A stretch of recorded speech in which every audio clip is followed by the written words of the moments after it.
Well, hello and welcome to the first ever episode of the Women's Football Debrief podcast. We might need to come up with a better name than that. I'm Ben Stevens and I'm joined by my Cheltenham Women partner in crime, Owen Mason. Owen, how are you? Yeah, not too bad, Ben. Good to be back here at University of Gloucestershire on the campus. It's the first time I've been here in a few months and it's nice to be back in these podcast studios as well. I've missed it. Yeah, it's nice to be back here, isn't it? And obviously, we're people that know each other quite well. Yeah. Do you want to just give a bit of an introduction of who we are? Yes, certainly. So at the moment we are both at Cheltenham Town Women's Football Club. I, of course, was head of media last year. And Ben's took the role of head of media this year as we're having that revolving door at Cheltenham over the last few years. Obviously, in 2023-24, I was a media assistant. Then Ben took my role last year and then so on, so forth until the end of time. So obviously now I have commentary and other media duties to do for Cheltenham Town Women, and of course now you're head of media, Ben. So that's how's it been at the helm of the media job this year at Cheltenham? Yeah, it's been quite good fun actually. I mean, we kind of shared it quite well last year, didn't we, in terms of what we actually took control of, and it was quite fair with what we did and stuff, and almost set me up quite well actually for being in charge this year. It was a lot during pre-season with like new signings, announcements, teasers, and building up to the start of the season. But now we're in the middle of it, we're in the flow, and yeah, it's been a good season so far, hasn't it? It has. I've really been impressed with how Cheltenham have started this season, especially with the influx of new players that we did have. Because, there was quite a, it always is at our level where, there's always so many new players. I remember it was, the start of the 24-25 season, which would have been last season, there was just so many new players, and it took the side a fair few months to gel. But that's almost, we're in the, just coming up to the end of October at the time of filming now. And so far, 7 wins out of our first 11. The first time Cheltenham have done that in 4 years since the promotion season back in 2021-22 from Tier 4 up to Tier 3. So yeah, that's brilliant. And I think they've really gelled. And I've got to say, the quality on show for this side this season is just really exciting to see, isn't it? And especially with the FA Cup coming up, that's really exciting. Yeah, it is. You look at some of the players we brought in, Charlotte Haynes is one hell of a goalkeeper, isn't she? She's been incredible so far since she's come in. Welsh under-19s trio, Emily Curtis back on a permanent, Cassie Evans and Charlotte Salisbury-Williams. Or who else was a new signing? Clarabella Hall. She's been incredible since she's come in. She's one hell of a goal scorer, isn't she? Yeah. Louise Gamara, the exact same. Incredible. One hell of a goal scorer. She's come from Aston Villa. We'll get the mention in nice and early. Emma Congrave returning to Cheltenham for her second spell. And Mary Britton was the new one as well. She's only just come back inside. Yeah, it's been really interesting to see how these new signings have gelled, hasn't it? Yeah, all of these new signings, have all had an individual role in quite some crucial moments already this season. They have. It's even a small role where you think a few weeks ago, like Mary Britton coming on and just shoring up the midfield in that tense 2-1 win at Wimbledon. Yeah. And she did really well. It's nice to see her get some more minutes now. And then you've got the likes of Bella Hall, Louise Dimera on 4 goals apiece. My goodness, they're absolutely ripping it up. Some of the goals they're scoring are just extraordinary. Like on commentary, how many times I say, what a run by Louise Dimera? I say it all the time because it's just so true. Like the runs she makes are just extraordinary. Same with Bella Hall. The other week, I go back to that Wimbledon game, but that's almost a standout in our season so far. It is. It was a tense one. We took the lead, then it was level. And 2 minutes later, sometimes in those games, we have fell away in previous seasons, but 2 minutes later, 2-1 up. And even in the 93rd minute, I remember I was just so happy that, come about the 93rd minute, she was absolutely battling to get that ball back, which that just epitomised what Bella Hall has done this season. And then you've got, as you say, Charlotte Haynes has shored it up at the back completely. She's had some really good performances in goal, even just last Sunday. What a save that was. Wow. That Southampton side, it was a stern old game, test for us on Sunday, as we know back in January what a game that was in the plate semi-final. But my God, it was, they had a real good test of us, and we had to be switched on because a save like that could have easily gone in, and it could have gone to penalties on Sunday, and that would have been a real tense moment. That wouldn't have been fun for me sat pitchside in that rain. But no, there was 2 kind of moments on Sunday against Southampton that stood out to me, and that was both of Charlotte's saves. Yes, yeah. There was that one-on-one in the first half, which I thought she handled excellently. She kept herself big, didn't let the Southampton player go anywhere, and then that point-blank save late on, because it was from a corner, if I remember. I was sat the other end, so couldn't quite see properly through the rain. But yeah, it was, those saves are something that we've maybe not had in years gone by, and maybe something that's cost us a little bit. Certainly, and you look back at, I was watching the Oxford game on a VO stream when I was in Paris, but even so, I remember watching it in the hotel room, and it was 1-0, another tense game, and a fantastic save right at the end from Charlotte again to give us all 3 points. Does it? One of those. Oxford has been such a Bodie team for us. I have never seen us in person beat Oxford, and this is my third season at Cheltenham now. They've always been such a tricky side to play against. They have, and of course the Soslaw, the game I go abroad for, we win it. It's brilliant.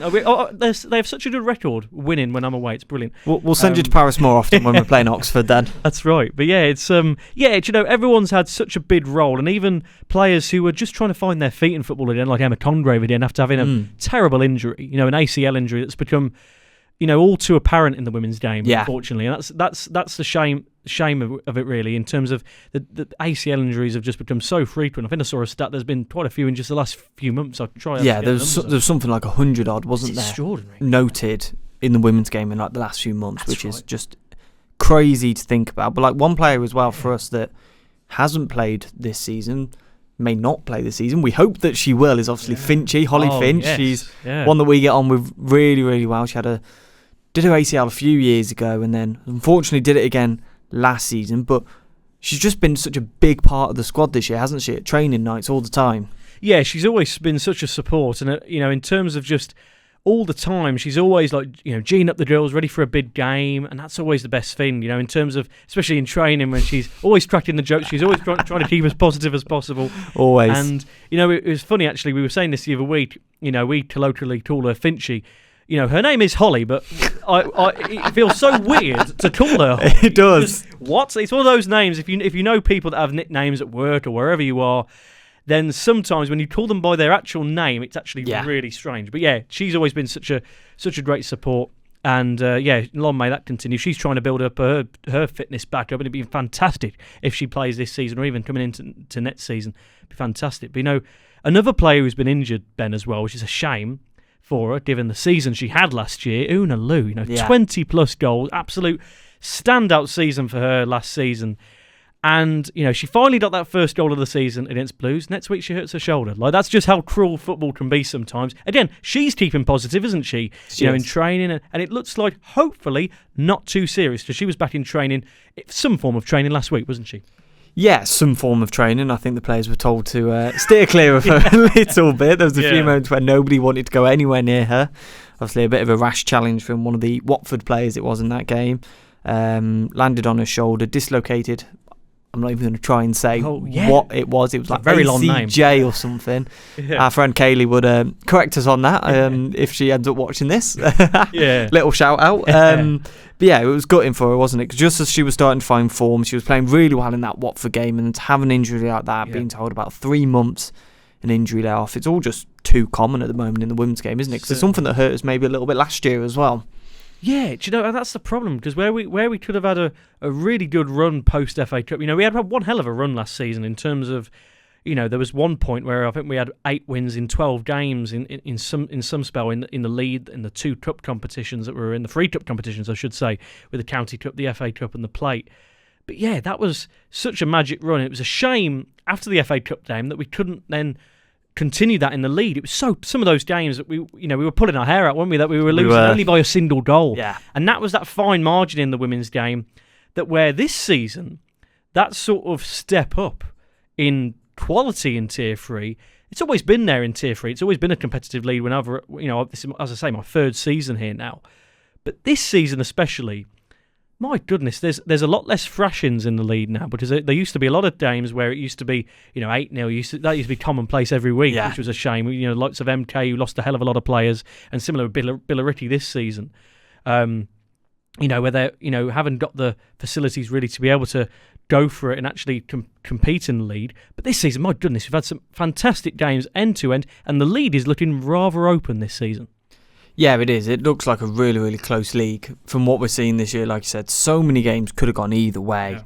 Yeah. I think the only team that you look at that you think, well, they're not going to challenge for anything is Billericay. I mean, they're already on minus 40 something for their goal difference, which is a little bit incredible, but not in a good way. It's a shame to see what's happened to them, because a few years ago they were a competitive side, weren't they, in this league?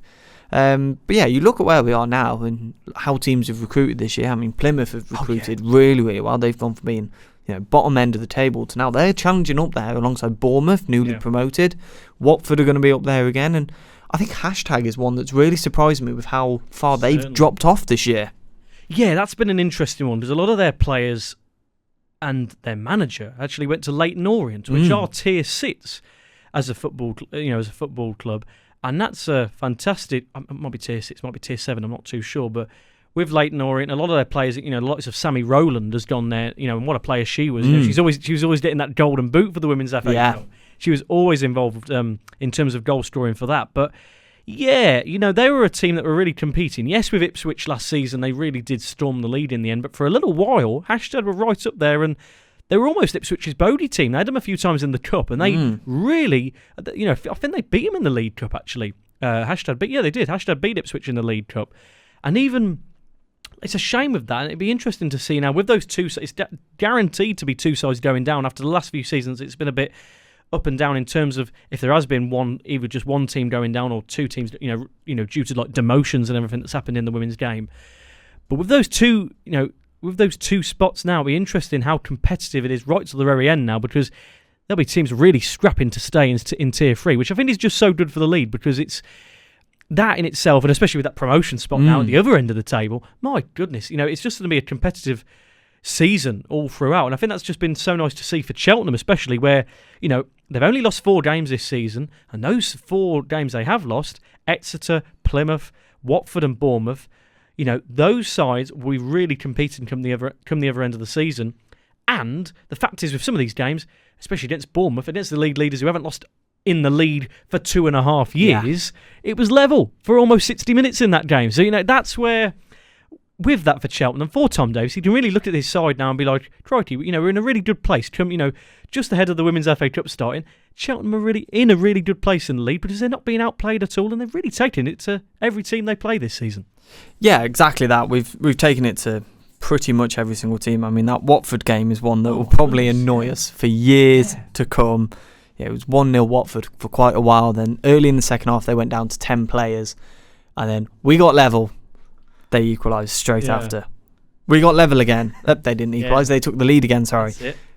A few minutes later, we equalised. They took the lead again. We equalised. They took the lead again to win it 4-3 in the end. But what a thrilling game of football it was. Like a really, really good advertisement for Tier 3 football.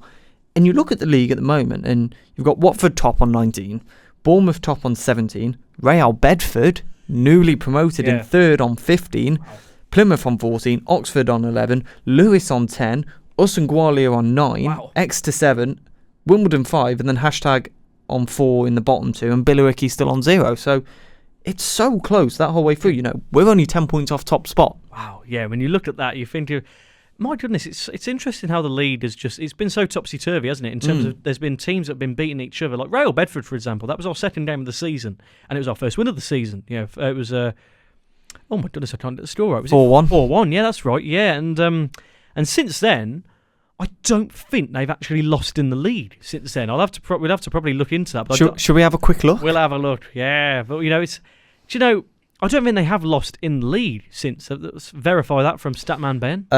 They did lose the game after against Lewis, right. 2-0. But since that, they've beat Norwich City in the Cup 2-0, Billericay 6-0. Wow. Oxford 4-1. Wow, yeah. Peterborough in the Cup 3-1, beat Gwalior 1-0, and Exeter City 2-0.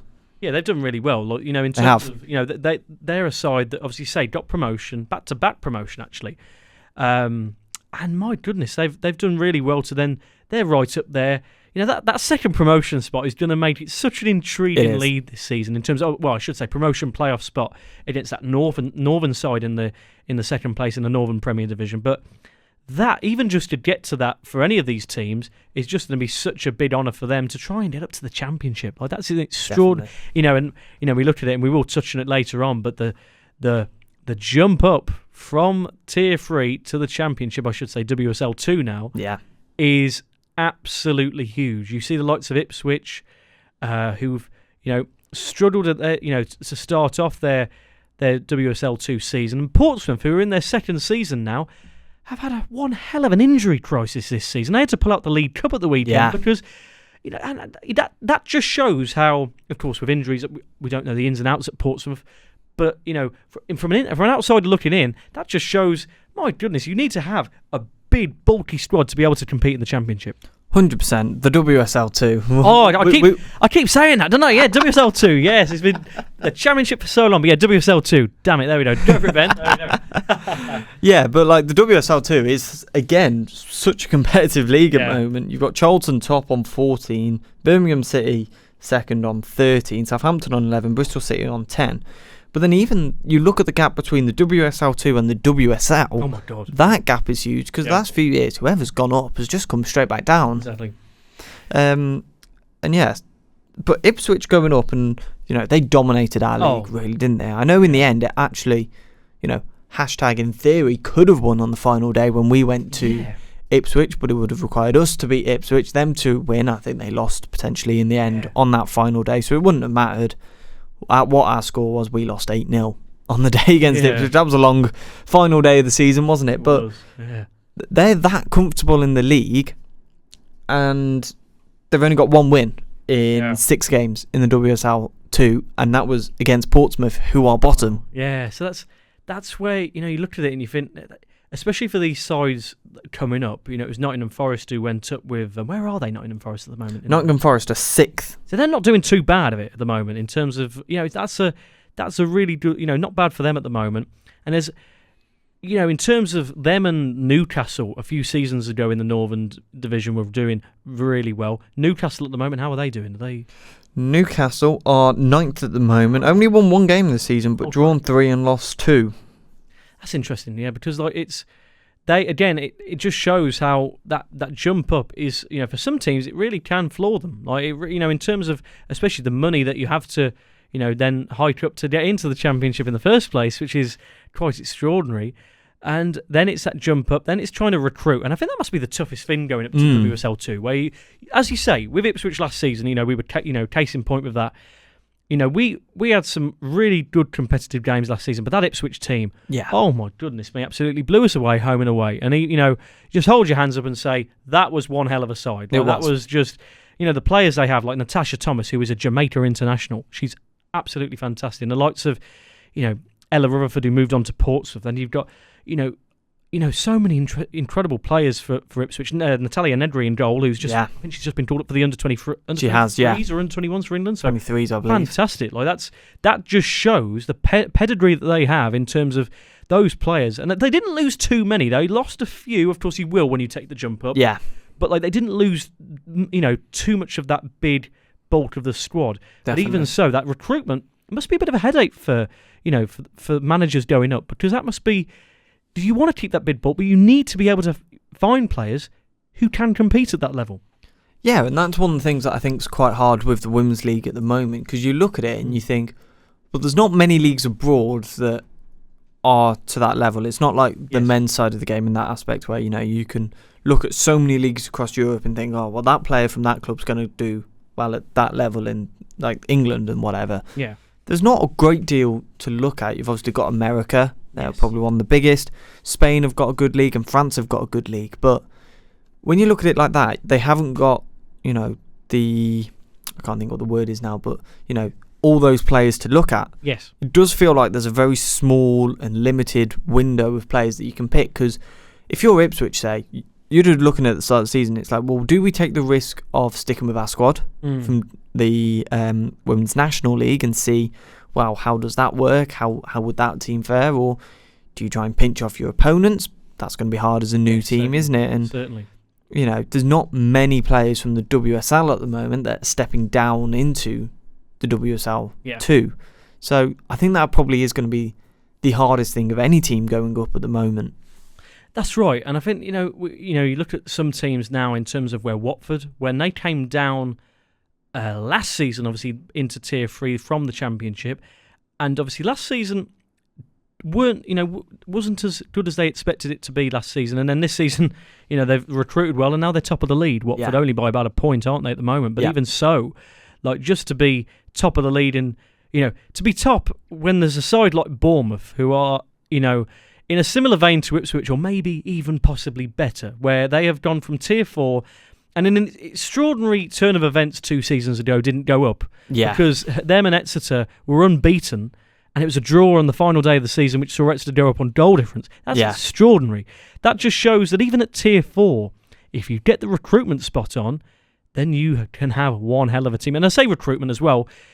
A really interesting thing about the women's game is that synergy between men and women's clubs. And Bournemouth, for example, have got it spot on. Because you look at both sides now, the men in the Premier League having their best start to a Premier League season, and the women top of Tier 3 and haven't lost a league game since March 2023. That's longer than I've been at Cheltenham. And I've been at Cheltenham for a few years now. So that's insane. Like how they, and there's been some games where even a few weeks ago they almost lost to Lewis, and they come back. It was a comeback win. So there really are this, and that's a great thing as well with Tier 3 now. There's a few teams really knocking on Bournemouth's door now. Bournemouth aren't winning games 6-7-0. That quite a few games last season they were. They are really being tested now in Tier 3, and even in that game when we went up to the Rinwood Sports Hub down in Bournemouth a few weeks ago, yes, it was 2-0 in the end, but the chances we had in that first half, we could have been ahead at half time. Yeah. And then we were ahead in that game.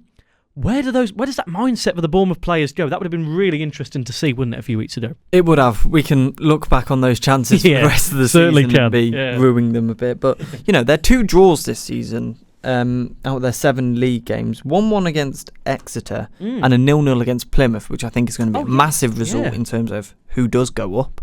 That 0-0. But the 1-1 against Exeter, who are just below us now, that's really interesting to see because, what could we have done? Well, that's right, because, it was that first game of the season and we knew Exeter was going to be a tough game, and it was. They gave us again, we had chances in that first half, but, they took their chances and it was 2-0. Where since then for Exeter, though, I thought they were going to be a side that were really going to kick on, and now we're above them. So it's that's where you look at it and think it's interesting just seeing where teams are at in this league, because you've almost got to stay switched on in this league week on week, because you can't rest on your laurels and say, oh yeah, we've had a good start to the season.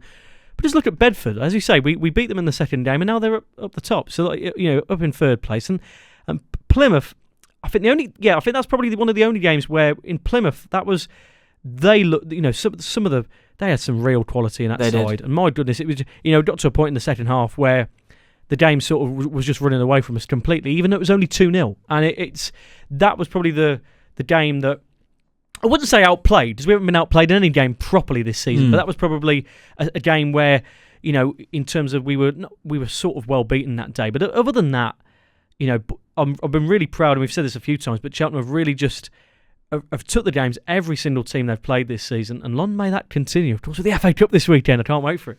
Yeah, should we have a bit of a chat about the FA Cup now then? So the first round proper this weekend. There's been some really good ties thrown up. Should we have a bit of a talk about Cheltenham's first? Millwall Lionesses away. We were hoping for an away day, but maybe not quite as long as Millwall. Tier 5 side. How are they doing in the league so far?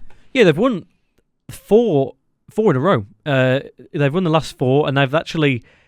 I think they're about mid-table in the lead at the moment in Tier 5, because obviously Tier 5 is where it obviously goes down from Women's National League and just splits into every regional league across the country. Like you've got the likes of Forest Green, who are Tier 5. In terms of the South West League, we played them last season, and Puckle Church, and then you see the likes of the London leagues, and that's where Tier 5 is such a.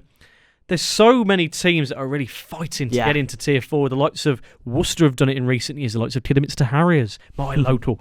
We played. Got the reference in. That's right. We played them earlier this season, and for them to go up to the WNL for the first time in their history, that's fantastic.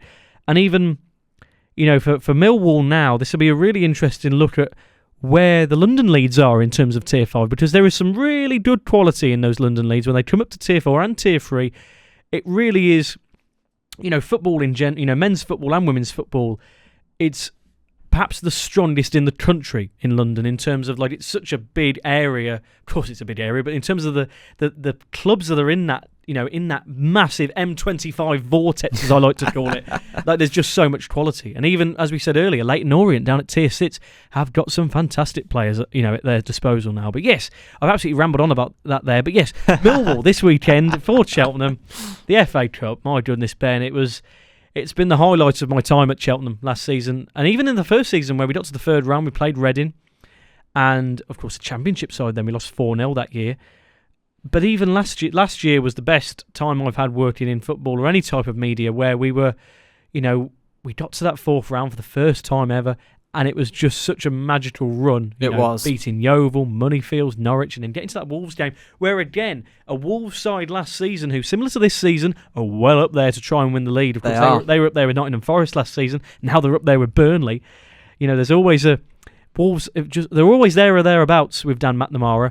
And this season, especially with that promotion spot, if they come second and they play, you know, I know we're still early in the season here, but if they were to play a Plymouth, I would fancy Wolves. I think just about to be a close game, but I think I fancy Wolves that day. But anyway, with Wolves, that game last season, we weren't outplayed. It was a great occasion. It was a busy old day at Kate Lane. Just short of 600 there. Yeah. But the memories of that competition, I've spoken about it for the last 2 minutes, because it's just been so. The Women's FA Cup has just been such a special time for Cheltenham and just for us as media. It was a fantastic run, wasn't it?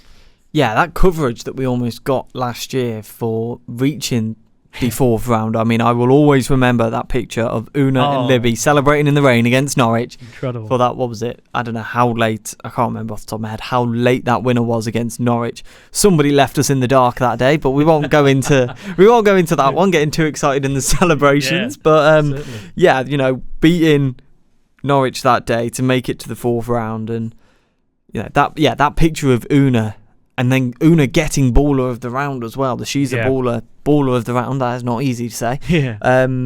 From that was just incredible to see, really, wasn't it? And you know, the amount of followers, you know, from a media aspect, how many followers we got from that, certainly, you know, little run was incredible, wasn't it? Oh, it was, and it was just such a. I always remember just.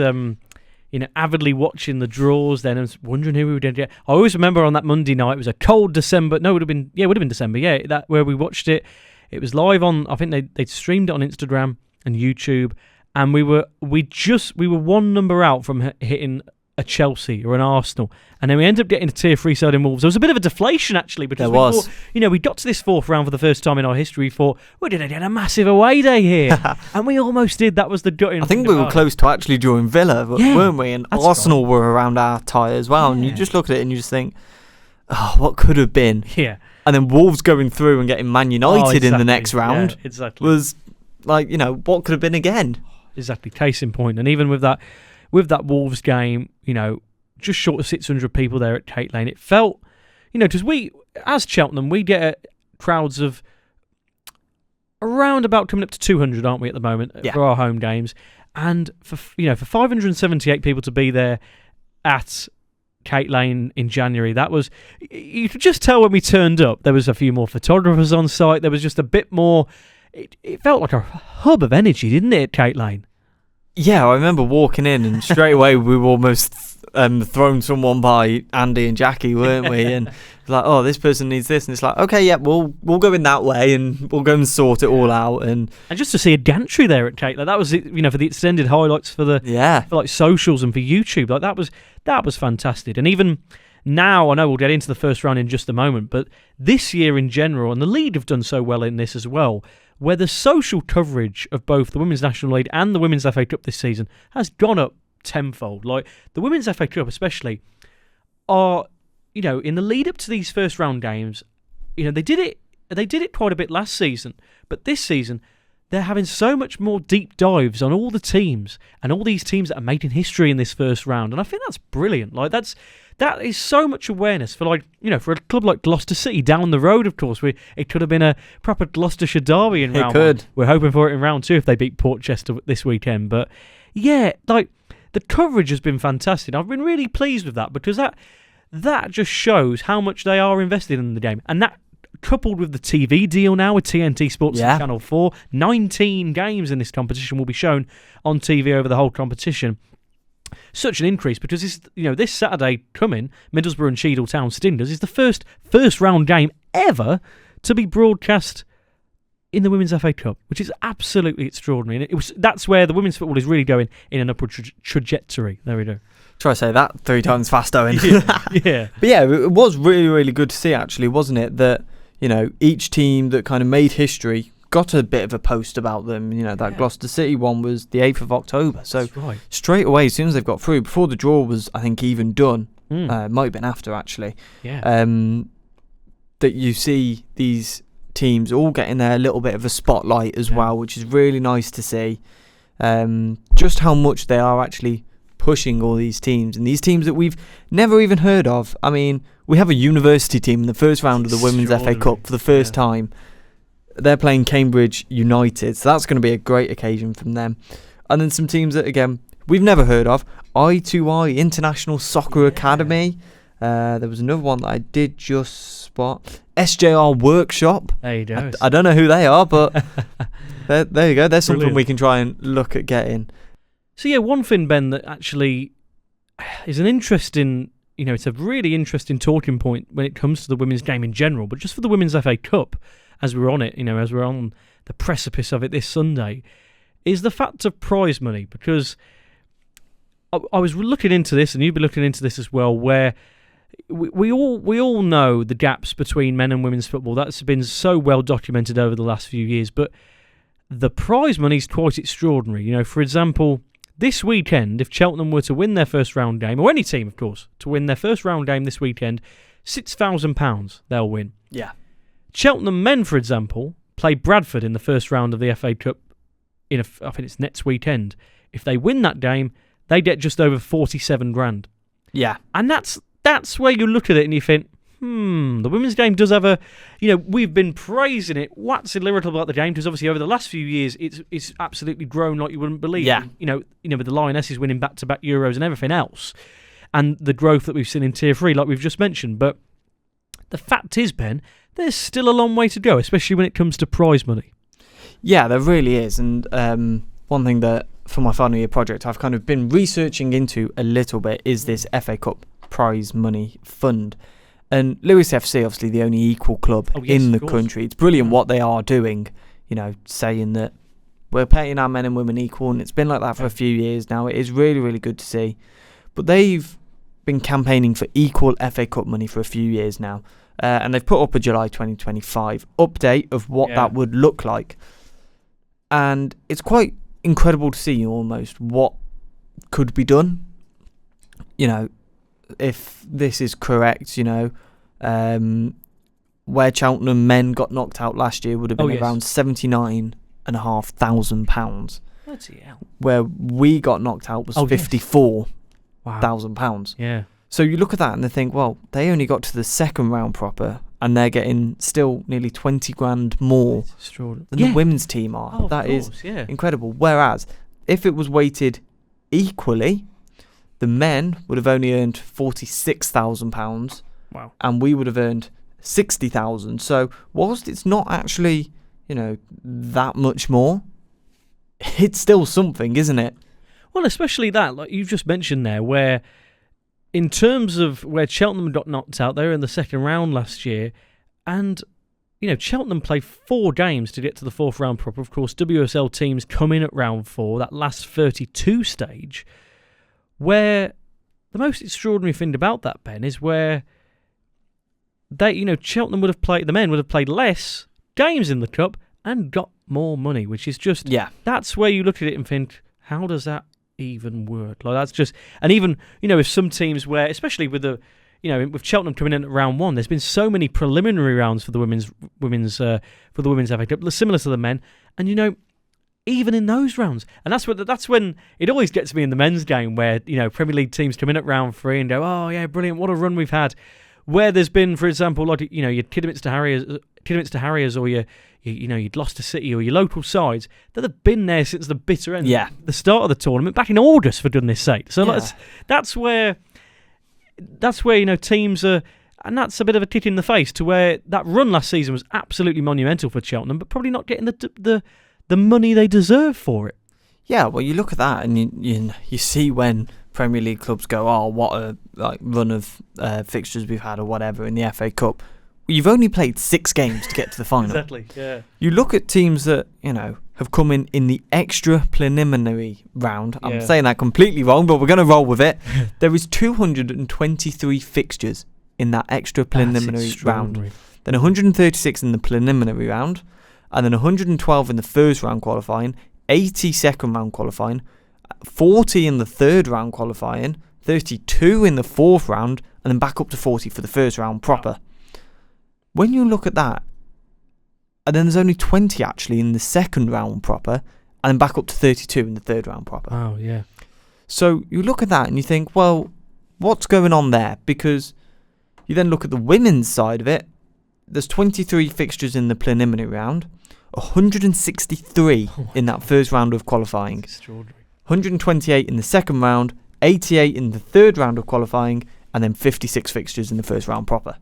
Yeah, that's mad, isn't it? Like, that's where, they're not getting the credit they deserve for a run like that. And I always remember when teams, you look at 2 Tier 3 sides who got to round 5 last year, Wolves and Rugby Borough, who are playing each other in the first round this weekend. Like, that's just that mad how football works like that.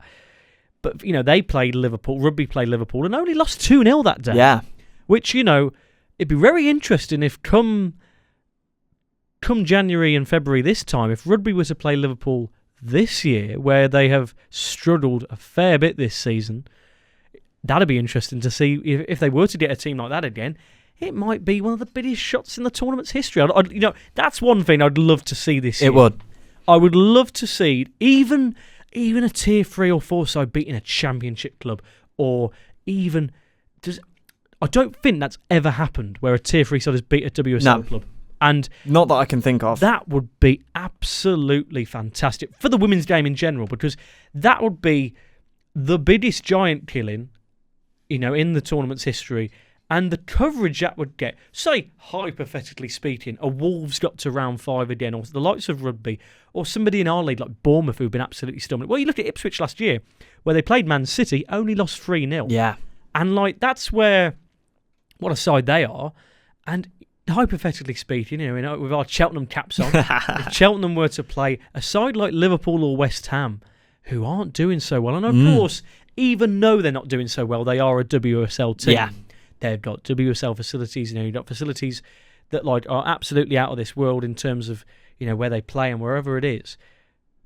But if that unthinkable happens, and that is, broadcast live to, on Channel 4 or TNT, that is such a massive moment for the women's game. Yeah. It's extraordinary how much that would do. That is up there with, not as big as England winning the Euros, because that is a whole big countrywide thing. But that would be a seismic moment for the women's game in general. I think that would be one of the best moments in years.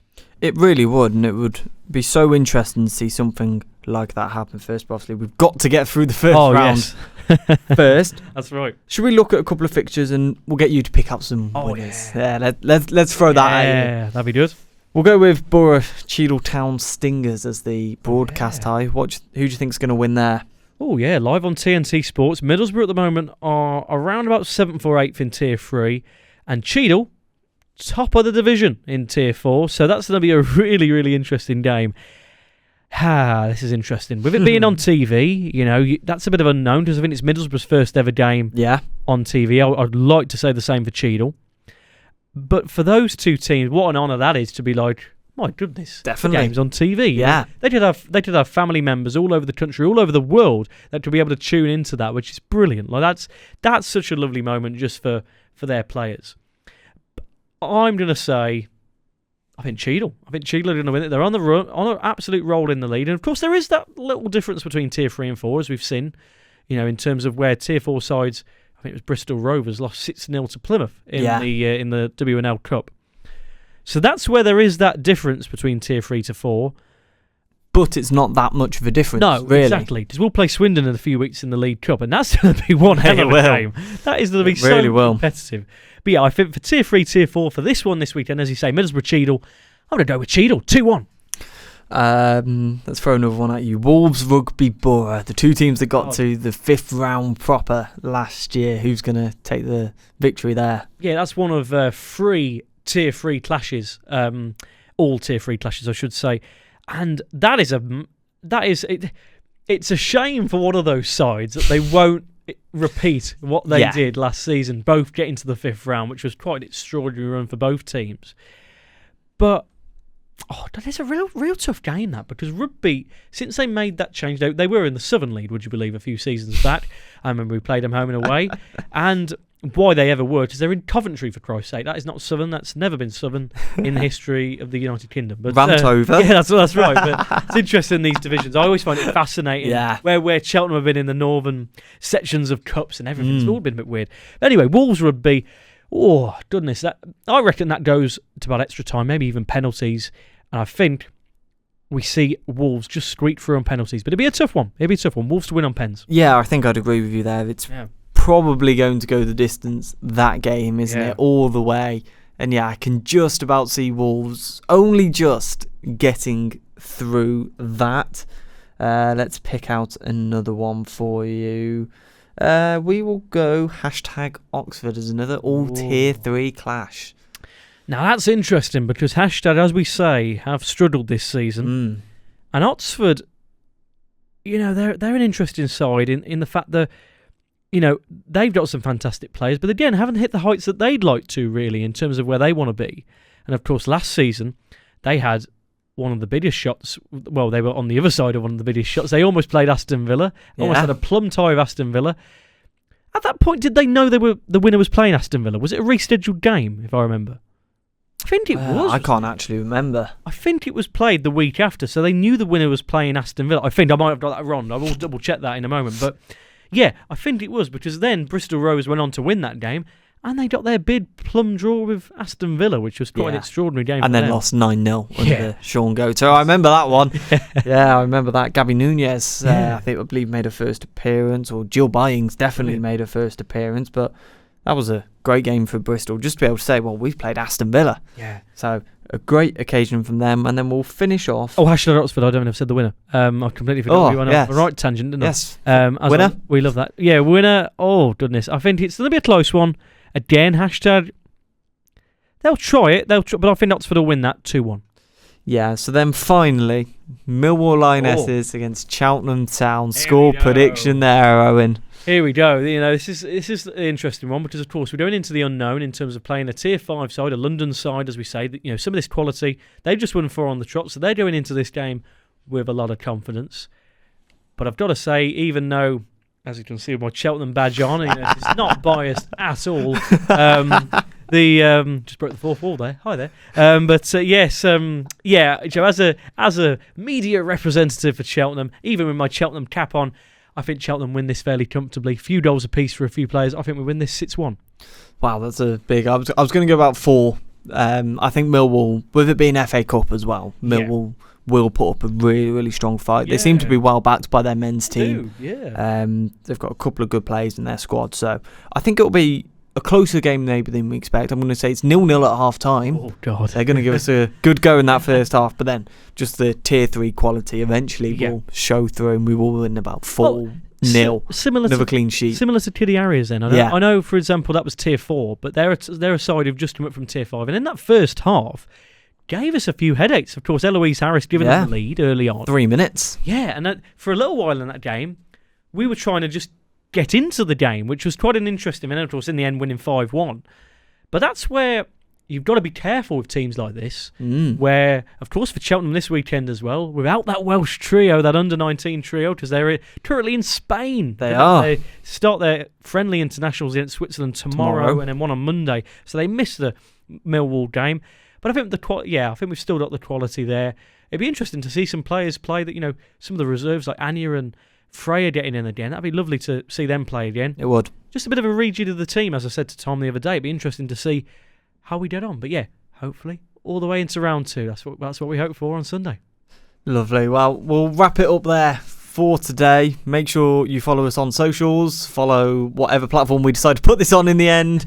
Probably Spotify, probably Apple Music. We'll try and do both, but wherever you listen to us, make sure you follow, and we'll see you next time. Goodbye. Goodbye.